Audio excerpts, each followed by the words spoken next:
तो जी हाँ दोस्तों, बता दूं भोजपुरी सुपरस्टार थे साई लाल यादव जी और एक्ट्रेस पूनम दुबे जी था। बहुत ही ज़बरदस्त और धमाल गाना धमाते हुई आरा में 2.0 रिलीज़ हो चुका है सारेगामा हम भोजपुरी पर, जो कि काफ़ी ज़बरदस्त और बवाल गाना है। और आप लोगों तो वीडियो भी काफ़ी शानदार लगा होगा। और इसी गाने पर इस गाने की एक्ट्रेस पूनम दुबे जी ने रील्स वीडियो बनाए हैं और आप लोगों को थैंक्स बोला है, क्योंकि ये गाना 7 मिलियन क्रॉस हो चुका है। जी हाँ दोस्तों, अभी से रिलीज़ हुए पूरा एक दिन भी नहीं हुआ है और 7 मिलियन ये गाना क्रॉस कर चुका है। जी हाँ दोस्तों, न्यू ईयर सॉन्ग इतना जल्दी 7 मिलियन क्रॉस होना। और बता दूँ कि इंस्टाग्राम पर भी इसे 10,000 से ज़्यादा इससे रील्स बन चुके हैं। तो आप लोग धमाके के लिए तैयार रहिए, काफ़ी ज़्यादा बजने वाला गाना है। और ये रील्स वीडियो कैसा लगा ज़रूर बताइएगा।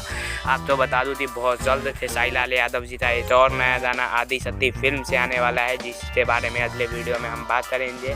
तो आप लोग तो ये गाना कैसा लगा और ये रील्स वीडियो कैसा लगा कमेंट में ज़रूर बताइएगा और ज़्यादा से ज़्यादा शेयर